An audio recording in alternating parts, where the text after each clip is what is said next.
C'était Motel Gédéon de Bernary, et puis j'ai le plaisir de recevoir le philosophe Michel Binette pour sa chronique mensuelle. Bonjour Michel. Bonjour, merci. Et votre chronique d'aujourd'hui tombe à pic puisque vous venez nous parler de fin d'année. Oui. C'est le moment des bilans. Qu'est-ce qu'on peut apprendre philosophiquement de notre année? Oui, ben c'est une bonne question parce qu'en effet, en cette fin d'année et le début qui suit, en fait, on se questionne, mais qu'est-ce que j'ai pu apprendre de mon année? Qu'est-ce que je vais donner qu'est-ce que je vais faire de la prochaine année? Donc, de se donner un moment pour réfléchir, pour faire une espèce d'introspection, pour savoir où on en est, ben en philosophie, ben c'est important, surtout en philosophie, si on veut l'appliquer et vivre de façon philosophique. Ben, qu'est-ce que j'ai appris de mon année? C'est sûr que ça implique est-ce que j'ai fait des résolutions en début d'année prochaine, en début d'année passée, pardon. C'est-à-dire, si je passe les années une après l'autre sans vraiment réfléchir, ben c'est comme une ligne continue. Par contre, si on voit le temps comme des cycles, l'anneau, l'année vient du mot anneau, donc on sent cette espèce de cycle. Donc, on voit en fait, à chaque année, on fait un nouveau cycle. Donc, qu'est-ce que je peux construire sur ce que j'ai déjà construit avant? Donc, qu'est-ce que j'ai fait de mon année? Qu'est-ce que j'ai appris de mon année? Qu'est-ce que j'ai appris de mes expériences, surtout vécues? C'est sûr qu'il y a un aspect, comment je dirais, extérieur. Par exemple, est-ce que j'ai acheté une nouvelle voiture, une nouvelle maison, un nouveau travail? C'est bien, mais évidemment, en philosophie, c'est qu'est-ce qui... en soi, on a compris, en fait, sur soi-même et sur la vie, en fait. Et ce passage à la nouvelle année, c'est une occasion parfaite pour faire ce genre d'introspection. Exactement. Donc, c'est de réfléchir, qu'est-ce qui dépend de moi à chaque année? C'est-à-dire, parce que tout ce qui est extérieur, tout ce qu'on peut acquérir en tant que possession, mais l'économie peut tomber du jour au lendemain, on peut tout perdre, notre maison, on peut tout perdre, notre voiture, donc je dis pas que c'est à négliger, au contraire, mais c'est plutôt comprendre, mais où est mon réel pouvoir? C'est-à-dire, qu'est-ce que je peux vraiment faire de mon existence, c'est-à-dire de construire en moi quelque chose qui est stable, au-delà des circonstances extérieures. Et alors, comment vivre la fin d'année avec philosophie? Bien, c'est une bonne question parce que justement, on veut ne pas perdre le centre, c'est-à-dire on veut passer cette étape de façon plus, à la fois comme un rythme où on prend effectivement les choses sous un autre tempo, si on peut dire. On est souvent en congé, en vacances, ou au moins le rythme change au niveau du travail. Donc, c'est un bon moment pour faire une espèce d'introspection intérieure, c'est-à-dire de prendre le temps de réfléchir, de s'observer, de voir qu'est-ce que j'ai de plus que l'année passée, pas en termes de possession, évidemment, mais en termes par exemple, de vertu ou de capacité ou de qualité intérieure que j'ai pu développer au cours de l'année. Vous parliez des résolutions à venir pour la prochaine année. Est-ce que la philosophie peut nous aider à maintenir nos résolutions, chose qui est assez rare, j'ai l'impression? Ouais. Effectivement, c'est dur. Souvent, on entend plein de bonnes résolutions, mais je vais me remettre en forme, je vais faire attention à ma santé, je vais économiser pour la prochaine année. Et après quelques mois, on le voit dans les salles de gym, des fois, au début janvier, les gyms sont pleins. Après février, mars, on commence à voir que finalement, il y a moins de personnes. Mais en fait, il faut réfléchir vraiment au pourquoi, en fait. Pourquoi je veux prendre telle ou telle résolution. Et ensuite, le comment, si on veut, devient une espèce de véhicule. Si par exemple, je vais développer, j'aimerais être plus discipliné en général, je vais me pratiquer en allant au gym. Donc, mais c'est pas juste la finalité d'être en forme physiquement, mais c'est de pratiquer une discipline. Mais ça peut être aussi, je vais apprendre le piano, je vais apprendre quelque chose de nouveau, et puis je vais me travailler ou renforcer des qualités qui vont m'être utiles, peu importe le contexte, en fait. Donc, c'est parce qu'on a tous des rêves, des aspirations sur une vie. Mettons, on prend un grand cycle d'une vie. On espère avoir accompli certaines choses dans notre vie. Et donc, chaque année doit être une espèce de brique qui sert à construire cet édifice, en fait, de notre vie, en fait. Et elles sont importantes, ces résolutions, même si elles ne sont pas forcément tenues, comme on disait? L'important, c'est, oui, d'avoir des résolutions, mais c'est surtout d'apprendre. Mettons que je n'ai pas réussi à la tenir, mais je veux savoir pourquoi je n'ai pas réussi à la tenir. Et donc là, c'est intéressant parce que je peux apprendre. C'est pas tomber dans une espèce de jugement, une fois négatif, j'ai pas réussi, ou je suis pas bon, je sais pas quoi. c'est plutôt, qu'est-ce qui a fait en sorte que j'ai pas réussi? Et là, c'est intéressant parce que je peux observer, j'ai peut-être un peu de paresse, un peu de laisser aller, ou plutôt je me suis trompé des fois même d'objectif. Donc peut-être ça me permet d'apprendre, je vais renforcer ça l'année prochaine à mon bilan de fin d'année. Je dis, cette année, j'avais ça comme résolution. J'ai pas réussi, mais je sais pourquoi. Donc, ça me permet le cycle suivant, je vais renforcer ça. Et peut-être que ce cycle suivant-là, j'y arriverai pas non plus, mais au moins, je vais faire ça va avoir fait un petit cycle de plus. Et là, je vais voir, peut-être l'objectif était un peu élevé, je vais le pouvoir revoir différemment. Et au contraire, ça peut être, j'ai réussi à renforcer la discipline, par exemple. J'aime bien nommer cette qualité-là, parce que c'était une qualité importante.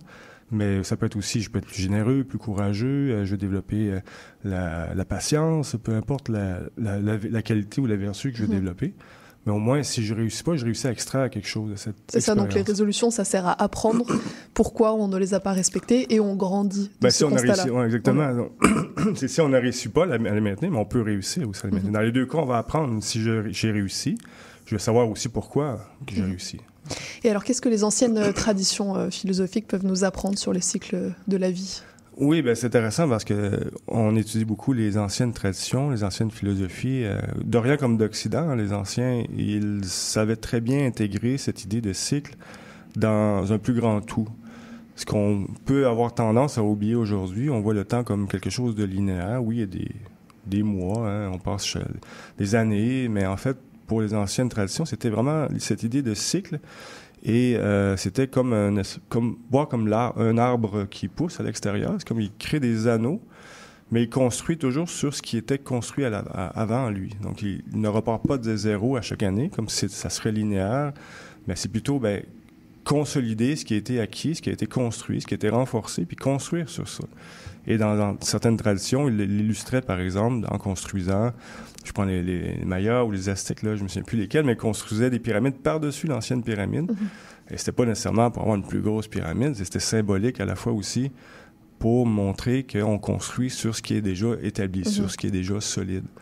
Donc, à notre vie personnelle, il faut un peu suivre cette image, en fait, qui est inspirée de la nature, pour voir, est-ce que j'ai appris quelque chose, est-ce que je peux renforcer ça, et puis que comment je dirais, ce qui est moins important, je le laisse aller un peu comme les arbres où ils laissent tomber les feuilles pour reconstruire quelque chose de nouveau, pour renaître, en fait, à quelque chose de nouveau. Et si on calque ces anciennes traditions, ce modèle sur le contexte mondial actuel, qu'est-ce qu'on peut espérer, qu'est-ce que ça donne? En fait, c'est pas évident. Aujourd'hui, on a une vision différente de l'être humain ou de la vie, qui est plus une vision, plus linéaire, comme si on pense que ce qui est fait maintenant est mieux que ce qui était fait hier. Donc, on rejette un peu le passé. Donc, il faut comme redécouvrir, je pense, une vision. Quelle est notre place? Quelle est la place de l'être humain dans l'univers, dans la vie, sur cette planète, en fait? Quel est notre rôle à jouer? Donc, c'est une grande question, mais aussi, ça revient, quel est mon rôle en tant qu'individu, en tant qu'acteur dans cette société, dans cette culture? Donc, qu'est-ce que je peux contribuer? À quoi je peux contribuer? Donc, c'est sûr que les anciennes philosophies peuvent nous enseigner énormément parce que c'est des traditions qui ont pu, traverser les âges et traverser des fois des centaines d'années, même des millénaires, et sont toujours actuels aujourd'hui.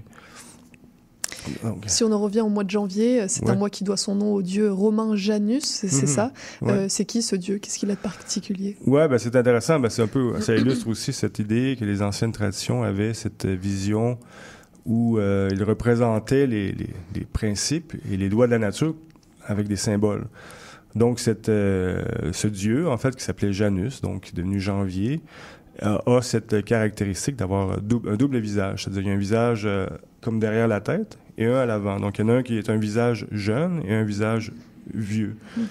Mais l'interprétation peut être dans deux sens, où le vieux visage regarde soit vers le futur, c'est-à-dire vers où on s'en va, et le jeune vers le passé. Mais il peut être vu à l'envers aussi, c'est-à-dire ce qui est vieux regarde vers le passé et le jeune vers l'avenir. Donc, c'est une vision autre parce qu'elle nous permet de voir que la jeunesse, c'est plus quelque chose d'intérieur parce que ce qui est vieux, c'est ce qui est usé, par exemple, nos vieilles habitudes, nos vieilles façons de faire, nos vieux préjugés. Donc, on laisse derrière et on regarde vers l'avant, on dépouille un peu de nos idées préconçues, on se dépouille de ce qui est lourd, en fait, et on laisse derrière. Donc, pour toujours avoir une vision rajeunie de la vie et rester comme une espèce conserver plutôt une humilité face que on a toujours quelque chose à apprendre de la vie, quelque chose à comprendre qui est en face de nous. Alors. Et donc c'est pas un hasard si on fait nos résolutions en janvier, le mois de Janus. Tout était pensé en fait. En fait, c'est pas un hasard en effet, parce que il y a un lien aussi évidemment au solstice, c'est-à-dire le 21 décembre, où on le vit beaucoup en Amérique du Nord. On voit que les journées sont très courtes. Tout l'hémisphère nord, où les journées raccourcissent en décembre. Et puis, là, la lumière revient. Donc, il y a cette cycle qui nous lie au cycle du cosmos, en fait, de notre planète. Parce que la lumière diminue. Et donc, ensuite, la lumière revient. C'est-à-dire, c'est comme renouveau, le retour de la lumière, pour le dire un peu de façon symbolique, de la lumière de la connaissance, de la jeunesse, de la renaissance qui arrive avec le printemps ensuite, qui renaît, tout revit. Et puis, il y a le fait aussi que le mot année, vous le disiez tout à l'heure, a la même racine que le mot anneau. Exactement. Donc, c'est vraiment cet anneau qui fait le tour, comme même un anneau par exemple pour les bagues, cet annulaire, c'est-à-dire cette vision circulaire, mais aussi on peut le voir comme une spirale, c'est-à-dire une spirale qui va du plus loin qui se rapproche d'un centre, tout en s'élevant, c'est-à-dire en allant vers nous-mêmes en fait. On parle de cette nouvelle année, le contexte, il n'est pas évident au niveau social, économique. Beaucoup de signaux sont assez alertants pour beaucoup de personnes. Quelle attitude philosophique adopter par rapport à cette année qui peut nous inquiéter? Ouais, c'est des bonnes questions parce qu'en effet, qu'est-ce qu'on peut, en voyant le contexte mondial aujourd'hui, contexte social, économique, qu'est-ce qu'on peut espérer? C'est pas évident, au niveau philosophique, de prévoir un peu ce qui va se passer, mais ce qui est important, c'est de, je pense, se rapporter à qu'est-ce que nous, on peut faire, quel est notre, entre guillemets, pouvoir comme être humain. Est-ce que j'ai un pouvoir personnel sur le contexte mondial? C'est limité, on s'entend. Si je peux pas, même si on est pour la paix, je peux pas aller dire, soyez en paix, tout va bien aller, non? Mais d'abord, je peux commencer par moi-même, c'est-à-dire, est-ce que je peux moi-même être un vecteur de paix dans ma vie quotidienne? C'est-à-dire de mettre de côté des fois ou plutôt résoudre des conflits qu'on peut avoir avec des amis, la famille, des choses qu'on n'ose pas aborder, mais qu'il faut dénouer. On sait qu'il y a une tension sur tel sujet, on essaie de l'aborder pour amener en même temps une occasion de régler les conflits de façon intelligente. Parce qu'aujourd'hui, on voit quoi un peu dans le monde? C'est comme si les conflits doivent se résoudre par la force. C'est pas ça qu'on veut comme être humain, c'est-à-dire on veut que ce soit par intelligence, c'est-à-dire en incluant les autres, en incluant tout le monde, sachant que chacun a leur vision des choses différentes, donc c'est très dur à concilier, mais c'est justement ça le défi de l'intelligence. À l'échelle individuelle, agir contrairement à ce qui nous inquiète au niveau mondial. Exact. C'est agir vers ce qui nous inspire. Si on veut la paix, si on veut un monde nouveau et meilleur, qui soit plus inclusif, plus généreux, il faut l'être nous-mêmes, il faut travailler à l'être. Parce que c'est facile de voir à l'extérieur ce qui marche pas et dire aux autres ou au gouvernement, faites ci, faites ça, mais on peut nous-mêmes s'observer, qu'est-ce que moi je peux faire concrètement pour faire un peu de paix d'abord en moi-même et autour de moi.